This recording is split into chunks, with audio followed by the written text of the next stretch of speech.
Business News is next. 680's Richard Southern joins me now. And Richard, Twitter is looking at a way to combat harassment.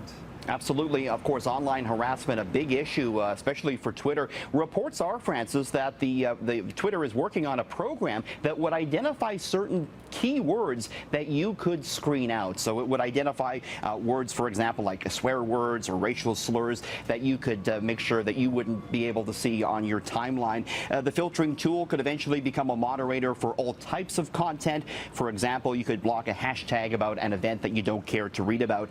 Twitter has struggled to find a technological solution to the turmoil that can result from anyone being allowed to say anything to anyone in a public forum. Abuse has led to many high-profile departures of celebrities and journalists from Twitter. So we'll see if we get any official word from the company about this.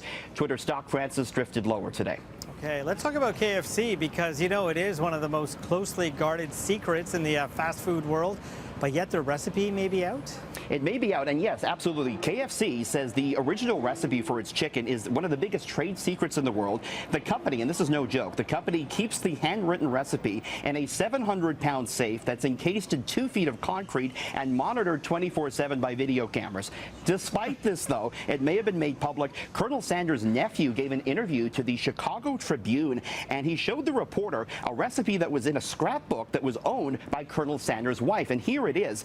It's the 11 herbs and spices: salt, thyme, basil, oregano, celery, salt, black pepper, dried mustard, paprika, garlic salt, ground pepper, and white pepper. Not listed is MSG, which KFC does admit is in the chicken. And we did get a statement late today from Kentucky Fried Chicken. They deny that this is the original recipe, but there it is. If you want to give it a shot, finger licking good, Francis. So they're admitting that is the recipe? No, they said it is not the recipe. They are denying it. Okay. But apparently some of the reporters that got this tried it out. They said it tastes similar, so give it a shot for yourself and see what you think. If you want dinner on Friday, there you go. There you go. So Delta Airlines thinks they may have found the solution to lost luggage? Yeah, they're trying out a new way to track luggage. So you know when you go to the airport and you check a bag, you get a tag with a barcode on it.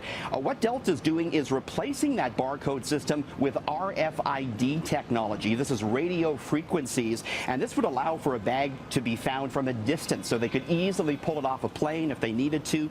Conveyor belts have sensors that would give the green light if the suitcase was meant to be on the plane or not. Would make the whole system a lot faster. Toronto Star reports that Air Canada is testing out this RFID system in some of its cargo warehouses, though it has no plans to roll it out on a wider scale just yet.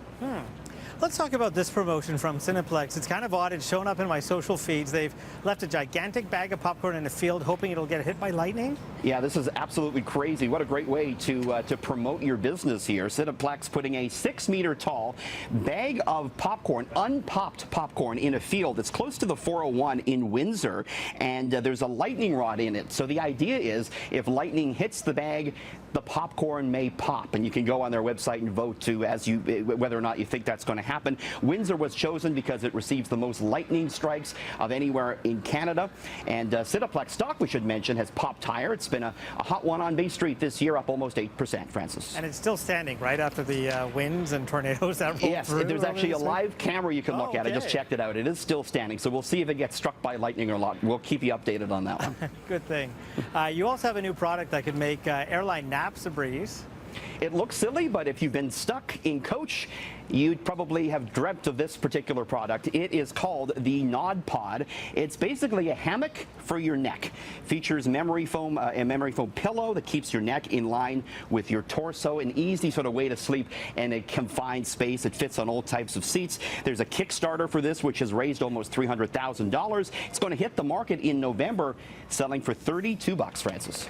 The great thing is it's not noticeable at all. You won't look silly at all. Absolutely not. Yeah, no kidding.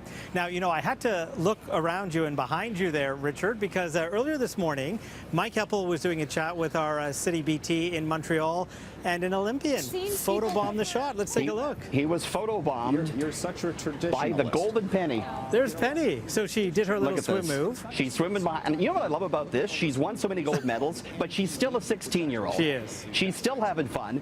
And, you know, normally I would hate it if someone interrupts our serious business reports about neck hammocks and KFC, I would normally hate that, but Penny, she can do it anytime, Francis. That was very cool. Now, did Mike actually figure it out? Because I don't think they noticed right away. He didn't notice at the time. He was doing his serious business report there, but it was after the fact that they revealed to him that he was photobombed by Canada's most famous Olympian. How about that? That's How cool is that? great. And it's making its rounds on Twitter and going viral, so you can check it out there.